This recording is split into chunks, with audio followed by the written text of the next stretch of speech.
5월의 따스한 햇살이 창문 너머로 스며드는 오후, 김순덕은 부엌에서 저녁 준비를 하고 있었습니다. 71살의 나이에도 불구하고 그녀의 손놀림은 여전히 능숙했죠. 30년 넘게 살아온 이 집에서 매일 반복되는 일상이었지만 요즘 들어 마음 한편이 무거워지는 것을 느끼고 있었습니다. 순덕은 감자를 깎으면서 10년 전을 떠올렸습니다. 아들 정우가 미영이를 처음 집에 데려왔을 때만 해도 참 얌전하고 예의 바른 아가씨라고 생각했었어요. 목소리도 조곤조곤하고 어른들께 인사도 정중하게 하고 집안일도 도와주려고 하고 그래서 순덕도 마음을 열고 며느리를 받아들였던 거였습니다. 결혼 초기 몇 년간은 정말 괜찮았어요. 미영이도 시댁을 존중하는 듯했고 순덕도 며느리를 친딸처럼 아껴주었습니다. 하지만 손녀 서연이가 태어나고 나서부터 조금씩 변화가 시작되었죠. 처음에는 작은 것들이었어요. 어머니, 요즘은 이런 식으로 안 해요라며 육아 방식에 대해 의견을 달리하거나 요즘 세상에는 이런 게 유행이에요라며 은근히 시댁의 방식을 구식이라고 치부하는 말들. 순덕은 젊은 사람들의 생각이 다를 수 있다고 여기며 대수롭지 않게 넘겼습니다. 그런데 시간이 갈수록 미영이의 태도는 점점 노골적으로 변해갔어요. 특히 몇 년 전부터는 집안의 경제적 상황에 대해 불만을 드러내기 시작했습니다. 다른 집들은 다 아파트에 사는데 우리만 전셋집이에요. 친구 시댁은 용돈도 많이 주시던데. 이런 식의 비교는 일상이 되었죠. 순덕이 가장 상처받았던 것은 작년 추석 때의 일이었습니다. 친척들이 모인 자리에서 미영이가 저희 시댁은 워낙 검소하게 사셔서요라고 말했는데 그 말투와 표정에서 가난하다는 뜻이 고스란히 드러났어요. 순덕은 그때 처음으로 며느리에 대한 실망감을 느꼈습니다. 어머니, 오늘도 이렇게 많이 차려주셨네요. 미영이 부엌 문을 열고 들어서며 말했습니다. 36살의 미영은 결혼한 지 10년이 넘었지만 예전에 그 얌전했던 모습은 온데간데 없이 사라져버렸어요. 순덕은 이제 그 말 속에 숨겨진 의미를 너무나 잘 알고 있었습니다. 많이 차린 게 아니라 기본적으로 해야 할 것들이지. 순덕은 담담하게 대답했지만 마음속으로는 한숨이 나왔습니다. 또 시작이구나 하는 생각이 들었어요. 미영은 냉장고를 열어보더니 한숨을 쉬었습니다. 어머니, 요즘 물가가 얼마나 올랐는데 이렇게 많이 사놓으시면 어떡해요? 우리 집 형편이 어떤지 모르시나요? 이런 말들은 이제 일주일에 몇 번씩 반복되는 레퍼토리가 되어버렸습니다. 순덕은 처음에는 정말 걱정해서 하는 말인 줄 알았어요. 하지만 시간이 지나면서 그 속내를 알게 되었죠. 가난한 주제에 분수를 모른다. 돈도 없으면서 허세 부린다는 그런 뜻이었던 거예요. 순덕의 손이 잠시 멈췄습니다. 설거지하던 그릇을 조금 더 세게 문지르게 되었죠. 예전 같으면 화를 냈을 텐데 이제는 그런 기운도 없었어요. 너무 많이 겪다 보니 체념이 되어버린 거였습니다. 미영아, 내가 그렇게 말하니까 내가 뭔가 잘못하고 있는 것 같구나. 순덕은 최대한 부드럽게 말했습니다. 예전처럼 맞서 싸우면 집안 분위기만 더 나빠질 뿐이라는 것을 경험으로 알고 있었거든요. 기본적으로 챙기는 거하고 과하게 하는 거하고는 다른 거죠. 요즘 같은 세상에 이렇게 살면 안 되는 거 아니에요? 집도 전셋집이고 특별한 수입도 없으면서 미영의 말이 점점 노골적으로 변해갔습니다. 순덕은 속으로 깊게 한숨을 쉬었어요. 이런 며느리를 둔 자신의 처지가 한심하다는 생각이 들었습니다. 아들을 잘못 키운 건가? 며느리 선택을 잘못한 건가? 온갖 자책이 밀려왔어요. 사실 순덕과 남편 태섭이 가난한 것은 아니었습니다. 큰 부자는 아니지만 이 집도 실은 자기 집이었고 은행에 어느 정도 예금도 있었어요. 하지만 평소 검소하게 살다 보니 겉으로는 넉넉해 보이지 않았던 거죠. 그리고 미영이는 그런 모습만 보고 시댁을 가난하다고 판단해버린 것이었습니다. 순덕은 처음에는 그런 오해를 풀어주려고 했어요. 하지만 미영이의 태도를 보면서 점점 마음이 다치게 되었습니다. 돈이 있다고 말하면 더 많이 요구할 것 같았고, 없다고 하면 무시당할 것 같았거든요. 그래서 그냥 조용히 지내는 쪽을 택했던 거였어요. 저녁 식탁에 가족들이 모여 앉았습니다. 순덕의 남편 김태섭은 73살로 평생 성실하게 살아왔고, 나름의 재산도 모은 가장이었지만 평소 검소한 생활을 해왔기 때문에 겉으로는 그렇게 보이지 않았어요. 아들 정우는 39살로 작은 회사에 다니고 있었고 미영과 함께 초등학교 3학년인 딸 하나를 키우고 있었습니다. 아버지, 요즘 몸은 어떠세요? 미영이 시아버지에게 물었습니다. 겉으로는 정중한 며느리의 모습이었지만 순덕은 그 말 속에 숨겨진 의미를 알고 있었어요. 별일 없다. 나이가 나이인데 뭘 바라겠나? 태섭이 답했습니다. 그러게요. 요즘 같은 세상에 나이 드신 분들이 할 수 있는 일도 많지 않고 참 걱정입니다. 역시나였습니다. 미영의 말 속에는 돈도 못 벌면서 집에만 앉아 있다는 뜻이 숨어 있었어요. 순덕은 밥을 먹으면서도 속이 쓰라렸습니다. 이런 식의 은근한 공격은 이제 매일 반복되는 일상이 되어버렸거든요. 그날 밤 순덕은 남편 태섭과 이야기를 나누었습니다. 여보, 미영이가 우리를 보는 시선이 예전과 완전히 달라졌어요. 처음에는 그냥 젊은 사람들의 생각이 다른 건가 했는데 이제는 아니더라고요. 태섭도 아내의 마음을 모르는 것은 아니었습니다. 나도 느끼고 있어. 요즘 며느리가 우리를 대하는 태도가 참 서운하더라. 순덕은 잠들기 전까지 오랫동안 생각에 잠겼습니다. 언제부터 이렇게 된 건지, 그리고 앞으로는 어떻게 해야 할지. 하지만 아직까지는 가족의 평화를 위해 참아야 한다고 생각했어요. 설마 이보다 더 심해질 줄은 몰랐으니까요. 며칠이 지난 어느 일요일 오후 집안에는 평소보다 무거운 정적이 흘렀습니다. 순덕은 거실에서 서연이의 옷을 정리하고 있었고 미영이는 소파에 앉아 스마트폰을 보고 있었어요. 정우는 회사 일로 나가 있었고 태섭은 동네 친구들과 바둑을 두러 나간 상태였습니다. 할머니, 이 옷 너무 작아요. 서연이가 교복 치마를 입어보며 말했습니다. 순덕은 손녀를 바라보며 미소를 지었어요. 그래, 우리 서연이가 많이 컸구나. 할머니가 새로 사줄게. 정말요? 와, 고마워요 할머니. 서연이가 기뻐하는 모습을 보며 순덕의 마음도 따뜻해졌습니다. 하지만 그 순간 미영이의 차가운 목소리가 들려왔어요. 어머니, 아이 옷 살 돈이 어디 있다고 그러세요? 순덕의 손이 멈췄습니다. 손녀에게 옷 한 벌 사주겠다는 말이 그렇게 큰 문제가 될 일인가 싶었어요. 아이 옷 한 벌 정도야. 한 벌 정도라고요? 미영이의 목소리가 점점 높아졌습니다. 어머니는 정말 돈 감각이 없으시네요. 요즘 아이들 옷이 얼마나 비싼지 아세요? 그리고 우리 집 형편이 어떤지도 모르시고. 순덕은 깊은 숨을 들이쉬었습니다. 또 시작이구나 하는 생각이 들었어요. 하지만 손녀 앞에서는 참아야 했습니다. 그럼 내가 조금씩 모은 돈으로. 조금씩 모은 돈이요? 미영이가 비웃듯 말했습니다. 어머니, 현실을 좀 보세요. 우리가 지금 어떤 상황에서 사는지 아세요?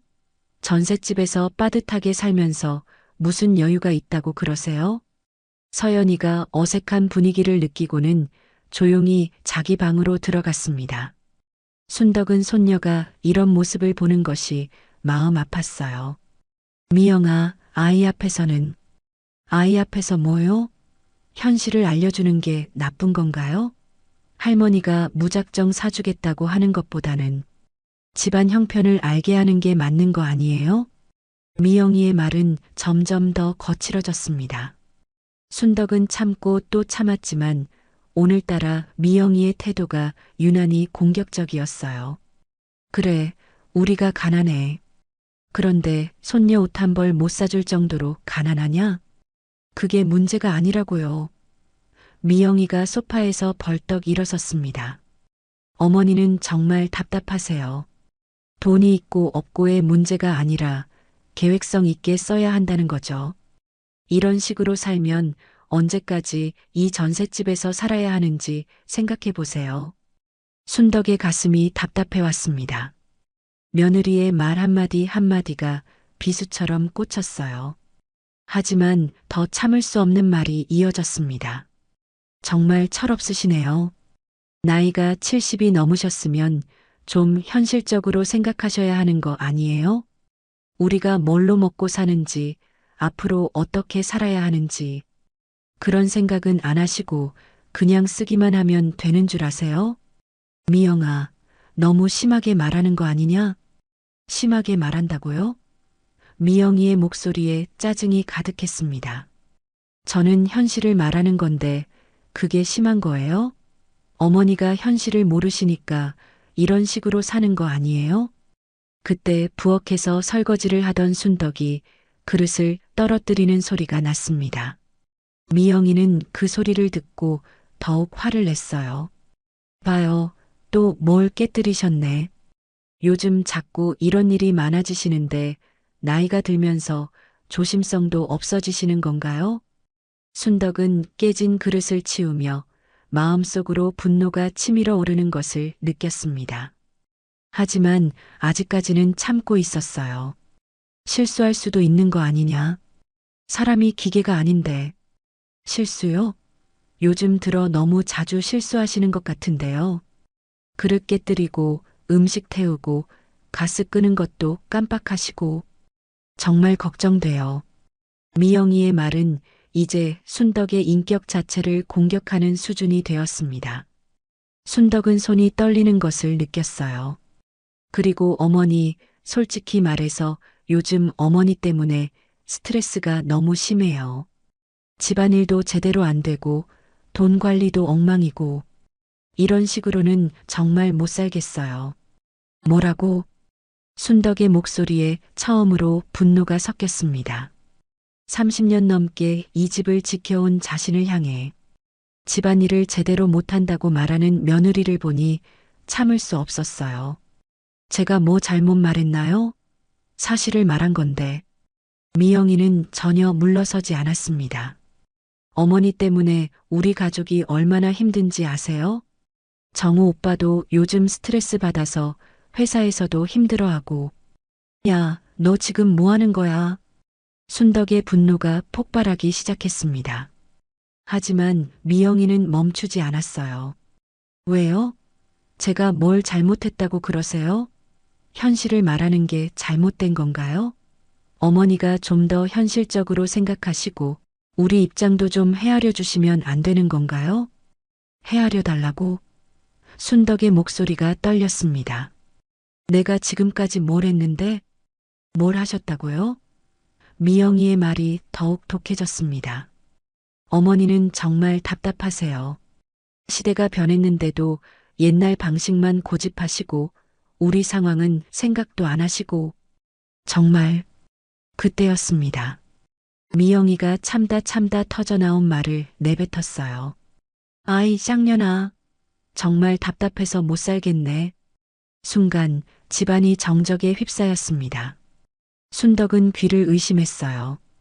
자신을 향해 그런 욕설을 하는 며느리를 보며 온몸이 떨렸습니다. 뭐라고 했어? 순덕의 목소리는 분노로 가득 차 있었습니다. 10년 넘게 참고 참았던 모든 것들이 한순간에 무너져 내리는 기분이었어요. 그런데 미영이의 반응은 순덕의 예상을 완전히 벗어났습니다. 당황하거나 사과하기는커녕 오히려 더욱 당당한 태도를 보였어요. 왜요? 제가 못할 말했어요? 미영이는 팔짱을 끼고 순덕을 똑바로 쳐다보았습니다. 전혀 미안해하는 기색이 없었어요. 어머니가 그렇게 답답하게 구시니까 나온 말이죠. 제가 뭘 잘못했다고 그러세요? 내가 지금 시어머니한테 욕을 했잖아. 순덕의 목소리가 떨렸습니다. 하지만 미영이는 전혀 물러서지 않았어요. 욕이요? 그냥 답답하다고 한 말인데 그게 욕이에요? 어머니도 평소에 얼마나 답답한 소리 많이 하시는데 적반하장도 이런 적반하장이 없었습니다. 순덕은 자신의 귀를 의심했어요. 시어머니에게 욕설을 하고도 당당하게 나오는 며느리를 보며 어이가 없었습니다. 미영아, 너 지금 정신이 있는 거야? 어른에게 그런 말을 하고도 어른이라고 해서 무조건 옳은 건 아니잖아요. 미영이의 목소리는 더욱 차가워졌습니다. 어머니가 그렇게 비현실적으로 사시니까 제가 답답해서 그런 거죠. 뭐가 잘못된 건지 모르겠어요. 순덕은 온몸이 떨렸습니다. 이런 며느리를 둔 자신의 처지가 한심하다는 생각과 동시에 참을 수 없는 분노가 치밀어 올랐어요. 순덕의 온몸이 분노로 떨리고 있었습니다. 며느리의 입에서 나온 그 말은 10년 넘게 쌓인 모든 참음의 한계를 넘어서는 순간이었어요. 더욱 충격적인 것은 미영이가 전혀 잘못했다고 생각하지 않는다는 사실이었습니다. 내가 감히 순덕의 목소리가 집안을 울렸습니다. 70년 넘게 살아오면서 이렇게 모욕적인 말을 들어본 적이 없었어요. 특히 자신이 10년 넘게 며느리로 받아들이고 아껴왔던 사람에게서 말입니다.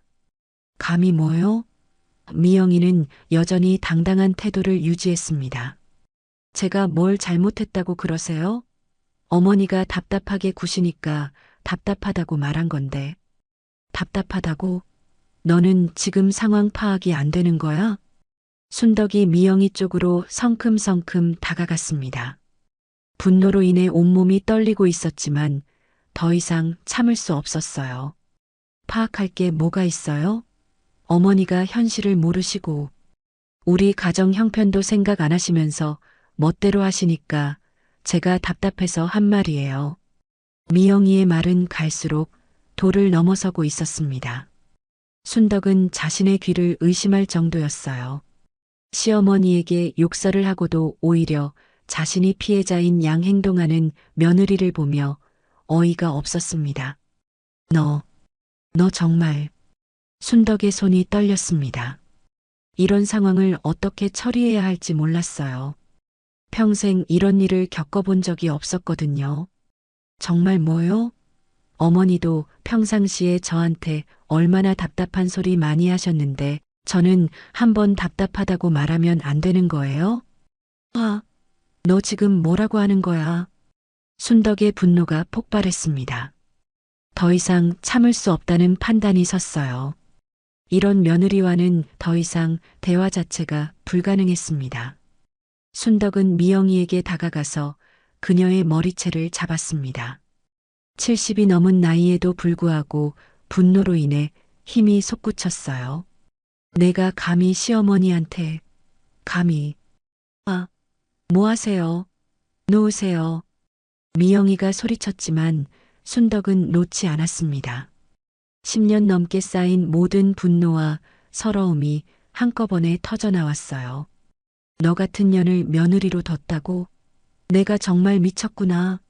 순덕의 목소리에는 분노뿐만 아니라 깊은 서러움도 담겨 있었습니다.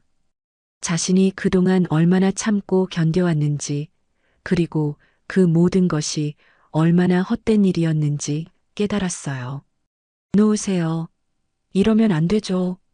미영이가 순덕의 손을 뿌리치려 했지만 쉽지 않았습니다. 순덕의 분노는 상상 이상으로 강했어요. 안 된다고? 너는 시어머니한테 욕하는 건 되고 나는 내 머리채 잡는 것도 안 되는 거야? 그건 다른 문제잖아요. 다른 문제라고? 너 정말 뻔뻔하구나. 순덕은 미영이의 머리채를 더 세게 잡았습니다. 평생 이런 일을 해본 적이 없었지만 지금은 그런 것을 고려할 여유가 없었어요. 아파요. 정말 놓으세요.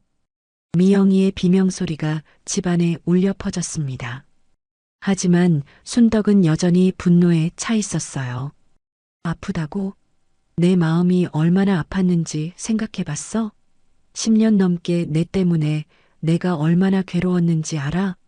순덕의 목소리에는 분노와 함께 깊은 슬픔이 섞여 있었습니다.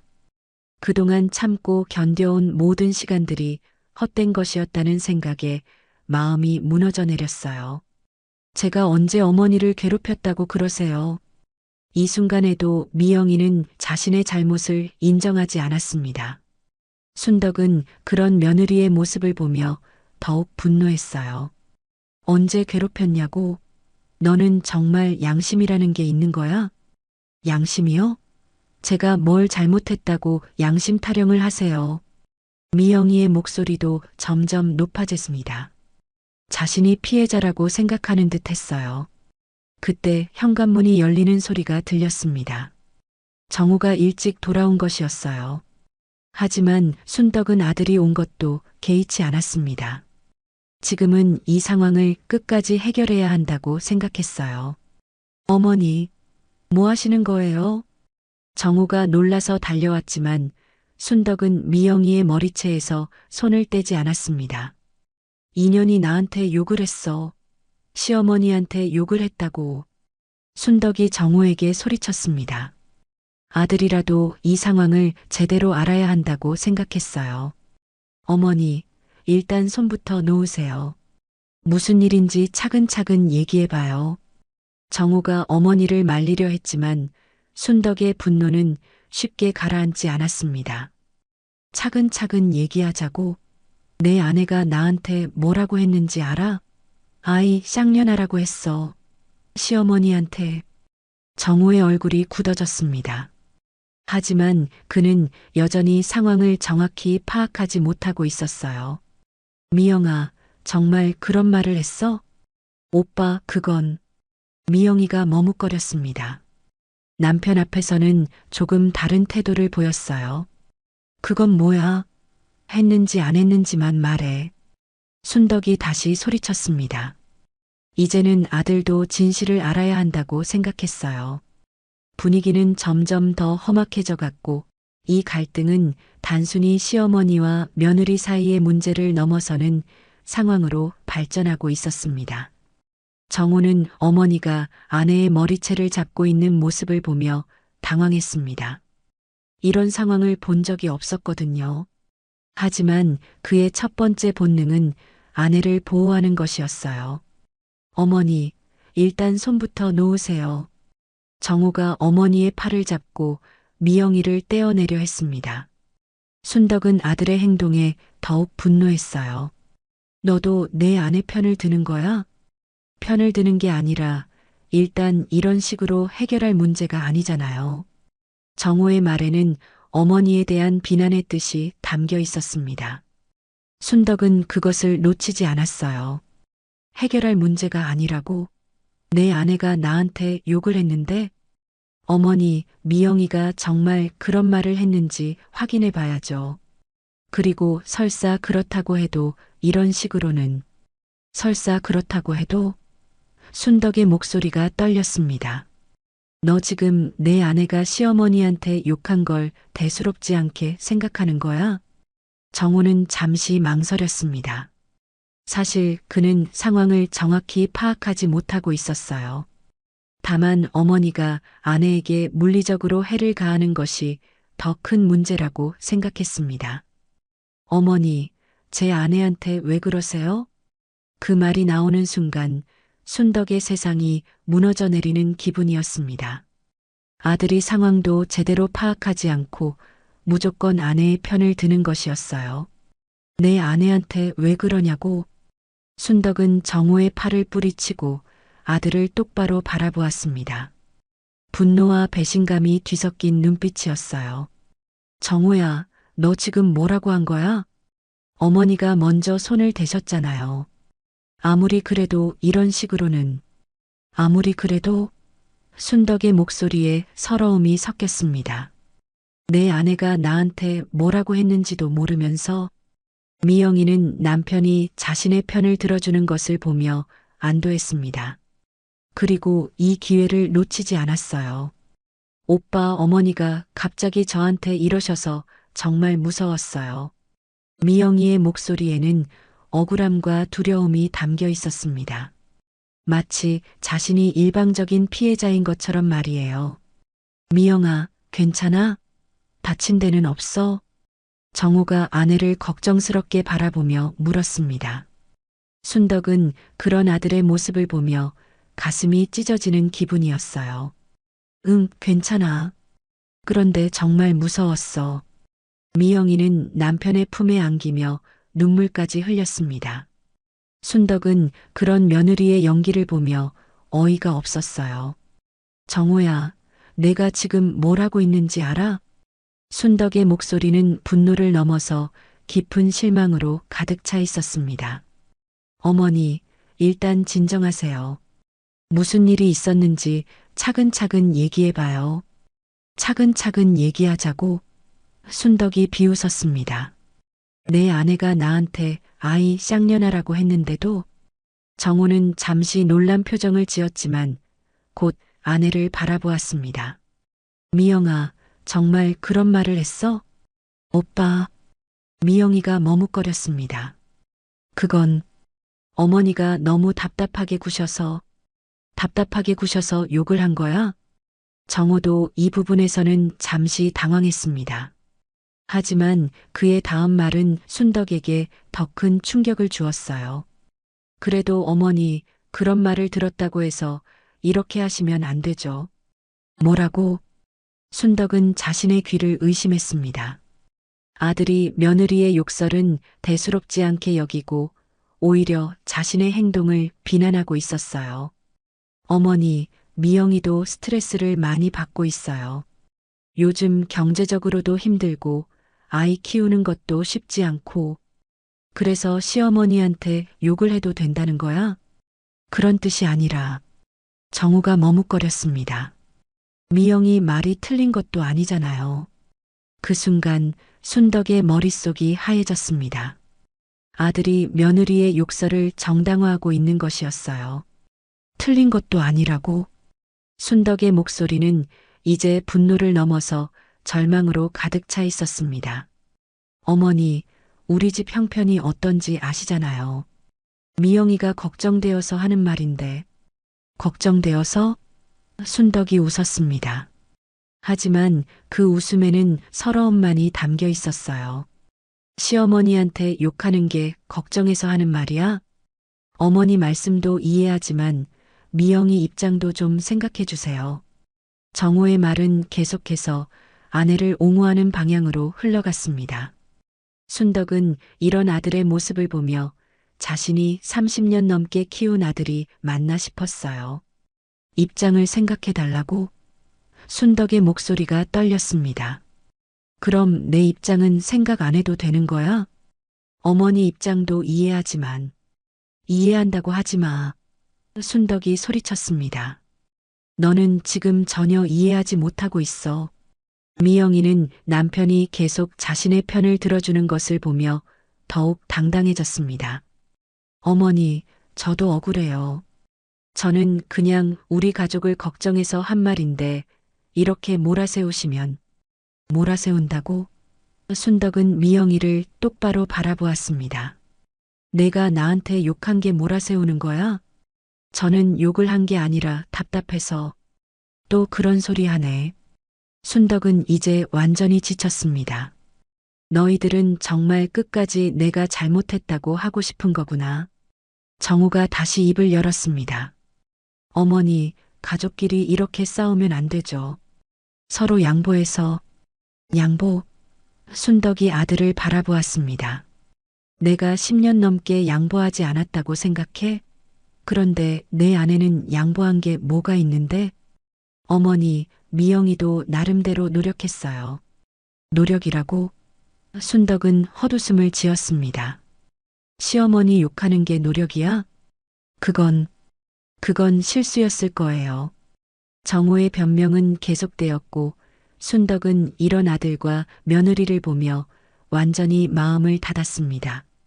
더 이상 이 사람들과 함께 살 수 없다는 확신이 들었어요. 그날 밤 순덕은 남편 태섭에게 모든 것을 털어놓았습니다. 여보, 이제 정말 한계예요. 정호까지 저런 식으로 나오니까 더 이상 참을 수 없어요. 태섭도 아내의 말을 듣고 분노했습니다. 그래, 이제 우리도 결심을 해야겠어. 이런 식으로는 더 이상 살 수 없다. 부부는 그날 밤 중대한 결정을 내렸습니다. 며느리와 아들에게 제대로 된 교훈을 주기로 한 것이었어요. 그날 밤 11시가 넘어서야 집안이 조용해졌습니다. 정우와 미영이는 자신들의 방으로 들어갔고 서연이는 이미 잠든 상태였어요. 순덕과 태섭만이 안방에서 깊은 대화를 나누고 있었습니다. 여보, 오늘 일을 어떻게 생각해요? 순덕이 남편에게 물었습니다. 목소리에는 지친 기색이 역력했어요. 태섭은 아내의 손을 잡고 천천히 말했습니다. 당신이 참고 참다가 폭발할 만했어. 나도 오늘 정우 태도 보니까 정말 실망스럽더라. 태섭은 평소 말이 많지 않은 편이었지만 오늘만큼은 달랐습니다. 아들의 행동에 대한 분노가 컸어요. 여보, 우리가 정우를 잘못 키운 걸까요? 순덕의 목소리에 슬픔이 섞였습니다. 30년 넘게 정성껏 키운 아들이 이런 모습을 보이니 자책감이 들었어요. 잘못 키운 게 아니야. 결혼하고 나서 변한 거지. 태섭이 한숨을 쉬었습니다. 아내한테 휘둘리는 모습 보니까 이게 우리가 키운 아들이 맞나 싶더라. 그런데 여보, 이제 어떻게 해야 하죠? 이런 식으로 계속 살 수는 없잖아요. 순덕은 정말로 막막했습니다.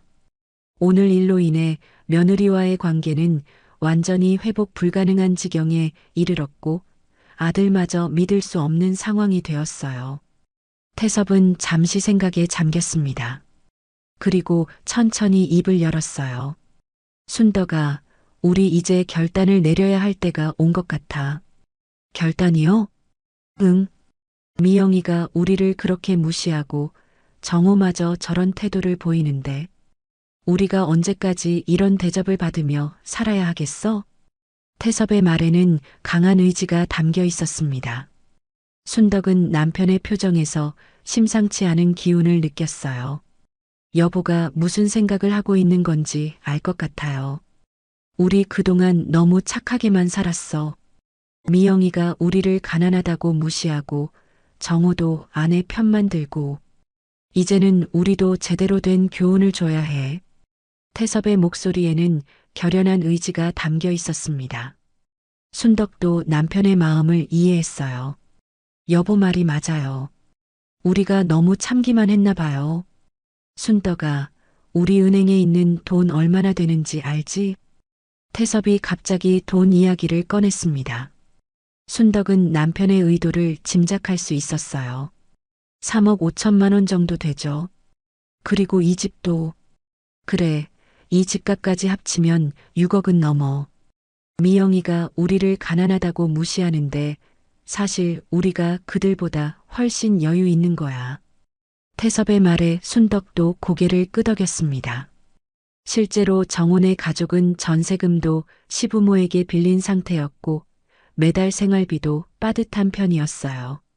하지만 순덕과 태섭은 평소 검소하게 살다 보니 겉으로는 그렇게 보이지 않았던 것입니다. 여보, 혹시... 응, 내 생각이 맞아. 우리 이제 이 집 정리하고 나가자. 태섭의 제안에 순덕은 잠시 놀랐습니다. 하지만 곧 이해할 수 있었어요. 이 집을 팔고 나간다는 뜻이에요? 그래. 미영이가 그렇게 이 집을 무시하고 우리를 가난하다고 생각한다면 이제 정말로 우리가 없는 상태에서 살아보라고 해야지. 태섭의 계획은 단순했지만 강력했습니다. 며느리가 그토록 무시했던 시댁의 경제적 지원을 완전히 끊어버리는 것이었어요. 그런데 여보, 정우와 미영이가 갑자기 집을 나가라고 하면 어떻게 하죠? 전세금도 우리가 대줬는데. 그게 바로 포인트야. 태섭의 눈에 결의가 번뜩였습니다. 우리가 이 집 팔면 정원에는 갈 곳이 없어져. 전세금도 우리 돈이고 매달 생활비도 우리가 보태주고 있었으니까. 순덕은 남편의 계획을 들으며 복잡한 심정이었습니다. 한편으로는 통쾌한 기분이 들었지만 다른 한편으로는 이렇게까지 해야 하나 싶은 마음도 있었어요. 여보, 그럼 우리는 어디서 살 건데요?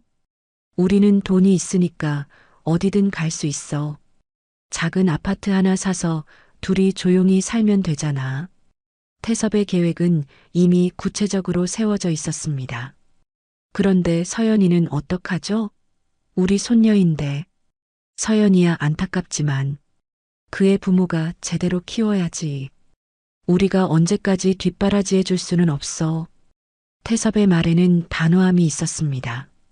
손녀에 대한 애정은 있지만 이제는 선택의 시간이라고 생각했어요. 여보 결심이 확고한 것 같네요. 응, 이번 일로 확실히 깨달았어. 우리가 아무리 잘해줘도 고마워하지 않는 사람들이야. 오히려 우리를 무시하고 깔보고. 이제는 그들이 우리 없이 어떻게 사는지 보여줘야 해. 순덕도 남편의 말에 동의했습니다. 오늘 일은 정말로 마지막 선을 넘은 것이었어요. 그럼 언제부터 시작할까요? 내일부터 집 매매 준비하자. 그리고 정원애한테는 한 달 후에 나가라고 통보하고. 한 달이면 너무 짧은 거 아니에요? 짧다고? 우리가 10년 넘게 참은 걸 생각하면 오히려 길어. 태섭의 목소리에는 더 이상의 양보는 없다는 뜻이 담겨 있었습니다. 여보, 정말 이렇게 하는 게 맞을까요? 순덕은 마지막으로 확인하고 싶었습니다. 이 결정이 되돌릴 수 없는 길이라는 것을 알고 있었거든요. 순덕아, 우리가 지금까지 얼마나 참고 살았는데, 이제는 우리도 당당하게 살 권리가 있어. 미영이가 우리를 그렇게 무시한다면, 이제 정말로 우리 없이 살아보라고 해야지. 태섭의 말을 들으며 순덕도 마음을 굳혔습니다. 더 이상 이런 대접을 받으며 살 수는 없었어요. 좋아요, 여보. 저도 이제 결심했어요. 우리 새로운 삶을 시작해봐요. 부부는 그날 밤 늦게까지 구체적인 계획을 세웠습니다. 집 매매 절차, 이사 준비, 그리고 아들에게 통보하는 방법까지 모든 것이 치밀하게 계획되었어요. 다음 날부터 순덕과 태섭의 복수가 시작될 예정이었습니다. 일주일이 흘렀습니다. 순덕과 태섭은 아무 말 없이 조용히 집 매매 준비를 진행하고 있었어요. 부동산 중개업소와 연락을 취하고 필요한 서류들을 준비하면서도 정훈의 가족에게는 일절 내색하지 않았습니다. 그 일주일 동안 집안 분위기는 최악이었어요.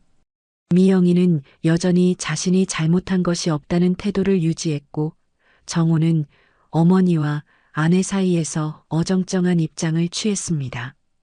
순덕은 며느리와 말을 섞지 않았고 태섭도 마찬가지였어요. 할머니, 할아버지가 왜 이렇게 조용하세요? 서연이가 순덕에게 물었습니다. 아이도 집안 분위기가 이상하다는 것을 느끼고 있었어요. 아무것도 아니야, 서연아.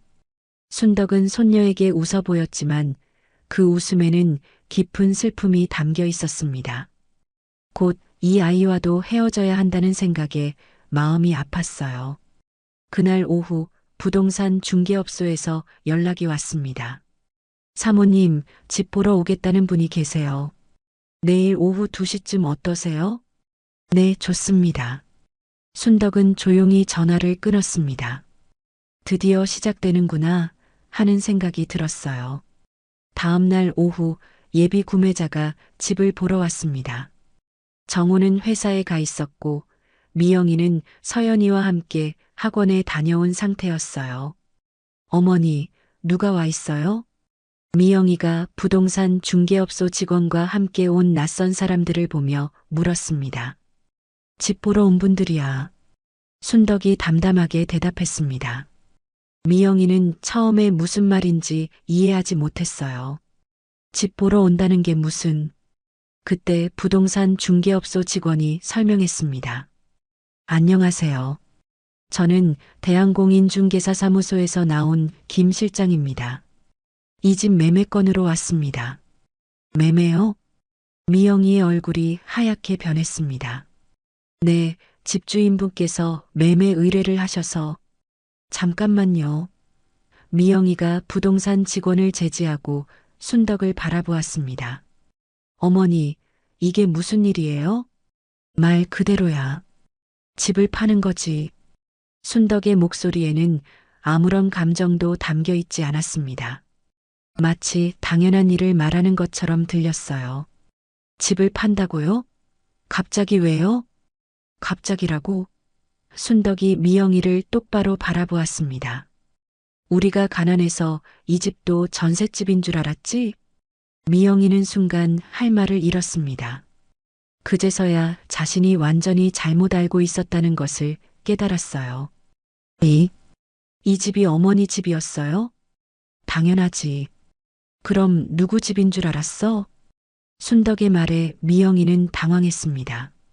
지금까지 시댁을 가난하다고 무시해 왔는데 알고 보니 집까지 소유하고 있었던 것이었어요. 그럼 우리는 어떻게 되는 건데요? 너희는 너희대로 알아서 살면 되지. 순덕의 차가운 대답에 미영이는 더욱 당황했습니다. 알아서 살라니. 어머니, 농담이시죠? 농담으로 보여? 태섭이 거실로 나와서 말했습니다. 우리 진짜로 이 집 팔고 나간다. 아버지까지. 미영이는 이제야 상황의 심각성을 깨달았습니다. 시부모가 정말로 집을 팔고 나갈 계획이라는 것을 알았어요. 왜요? 갑자기 왜 이렇게 하시는 거예요? 갑자기라고?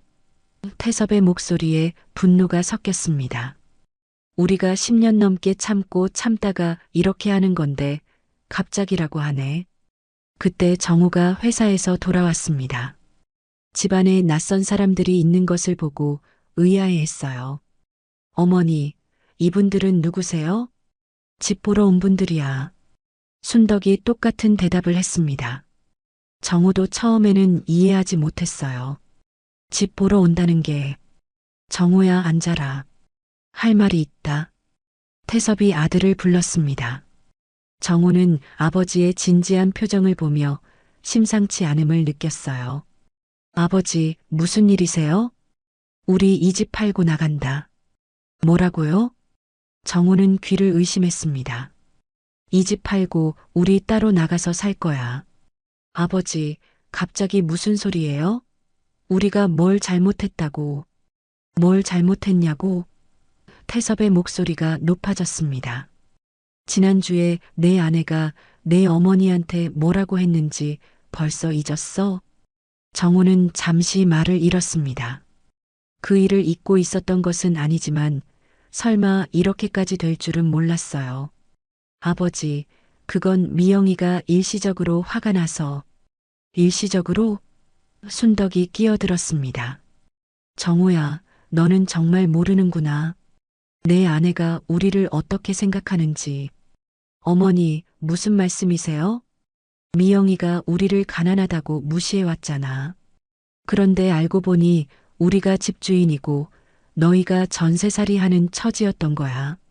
순덕의 말에 정우는 충격을 받았습니다. 지금까지 부모님의 경제 상황을 제대로 파악하지 못하고 있었던 것이었어요. 그런데 어머니, 그렇다고 해서 이렇게 갑자기가 아니야. 태섭이 단호하게 말했습니다. 우리 충분히 참고 견뎠어. 이제는 너희가 우리 없이 어떻게 사는지 보고 싶다. 미영이가 다급하게 말했습니다. 어머니, 아버지, 제가 잘못했어요. 사과할게요. 그러니까 이렇게 하지 마세요. 하지만 순덕과 태섭의 마음은 이미 결정된 상태였습니다. 사과? 순덕이 냉소했습니다. 지난주에도 똑같은 소리 들었는데 너는 진심으로 잘못했다고 생각하지 않잖아. 정말 잘못했다고 생각해요. 어머니한테 그런 말한 거 정말 죄송해요. 미영이가 무릎을 꿇고 사과했지만 순덕은 이미 그런 것들에 마음이 움직이지 않았어요. 미영아, 너는 아직도 모르는구나. 내가 잘못한 게 그날 욕한 것만이 아니야. 10년 넘게 우리를 무시하고 깔본 것, 그게 진짜 문제야. 어머니, 이제 늦었어. 우리 결정했으니까 너희는 나갈 준비해. 태섭의 말은 단호했습니다. 더 이상의 설득은 통하지 않을 것 같았어요. 아버지, 그럼 우리는 정말 어떻게 해야 하는 건데요? 정우가 절망적인 목소리로 물었습니다. 그건 너희가 알아서 할 일이야. 우리는 더 이상 책임지지 않는다. 순덕의 말에 정우와 미영이는 완전히 패닉 상태가 되었습니다. 이제야 자신들이 얼마나 시부모에게 의존해서 살고 있었는지 깨달았어요. 그날부터 정우와 미영이의 절망적인 시간이 시작되었습니다. 순덕과 태섭은 일주일 안에 집을 비우라는 최후 통첩을 내렸어요. 집 계약도 이미 진행 중이었고 되돌릴 수 없는 상황이었습니다. 오빠, 우리 정말 어떻게 해야 해요?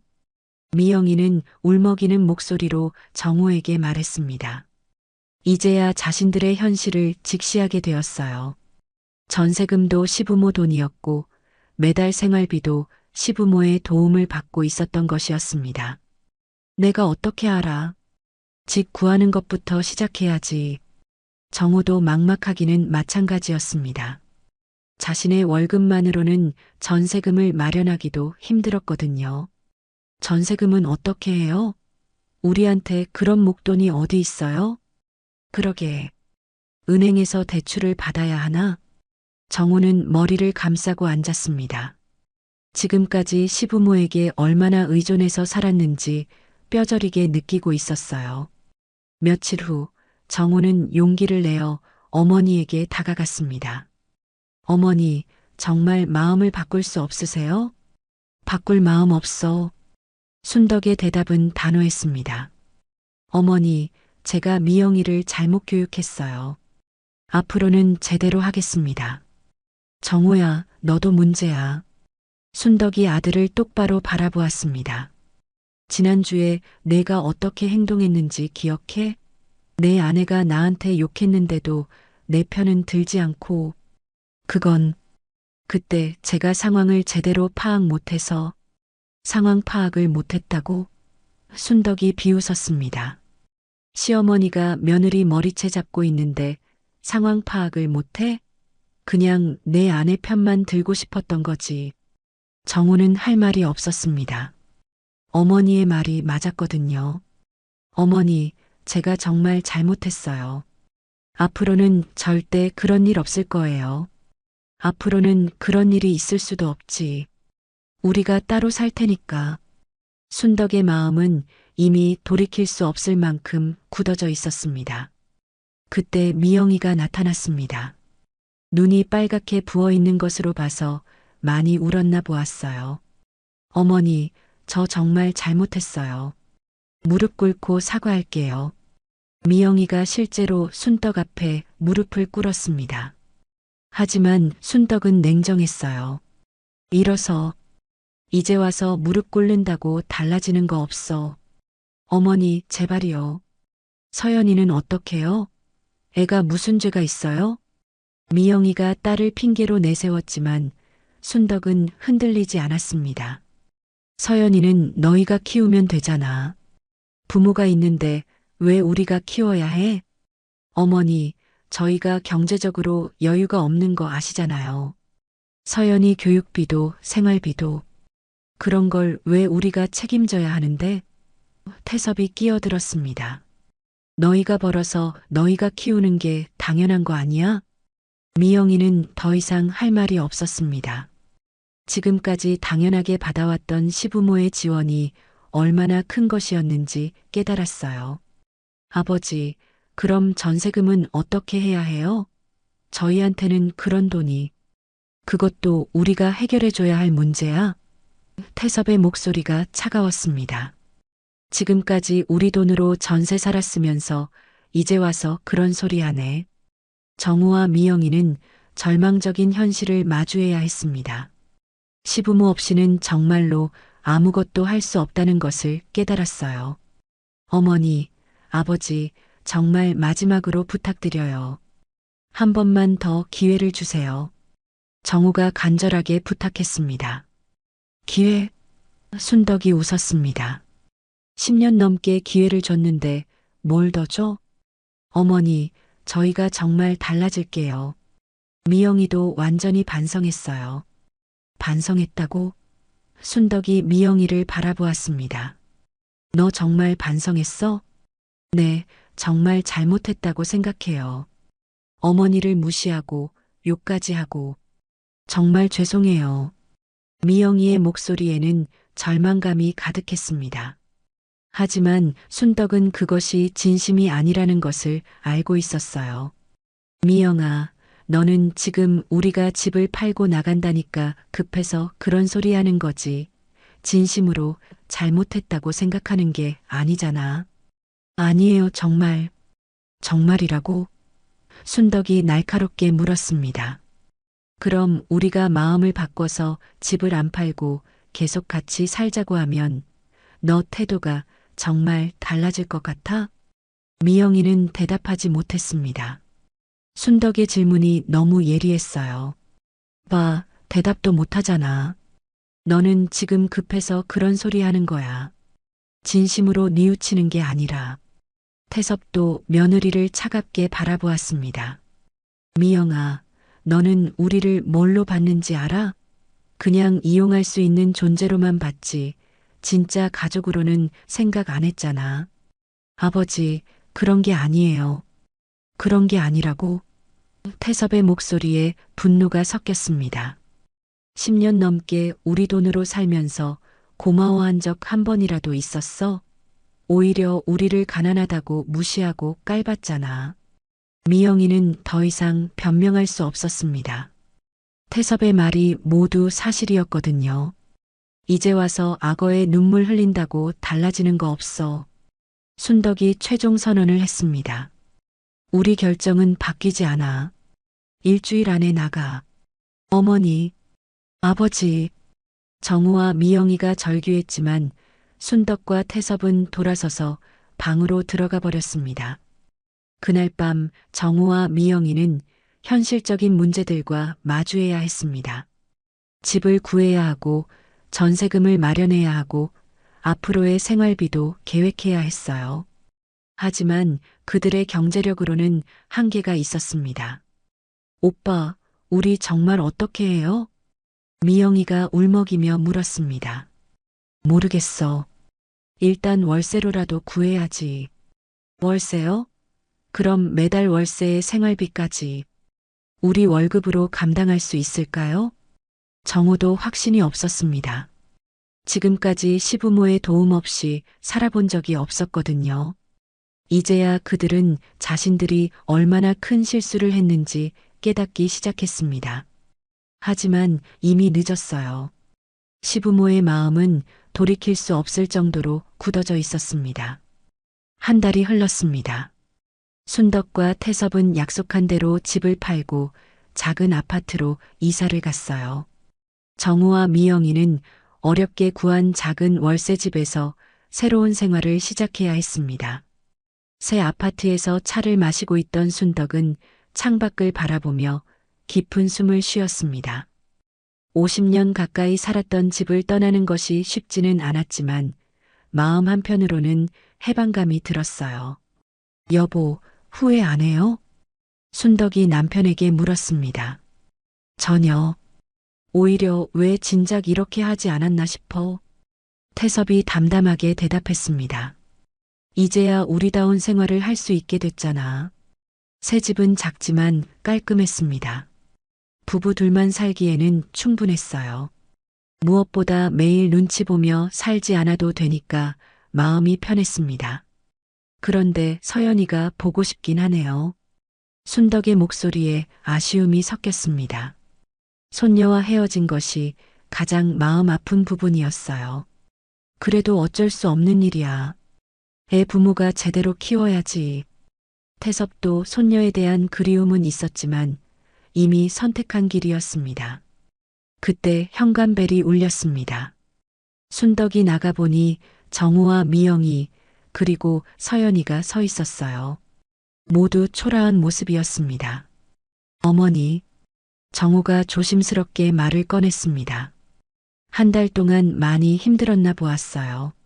얼굴이 많이 야위었습니다. 뭐하러 왔어? 순덕의 목소리는 여전히 차가봤습니다.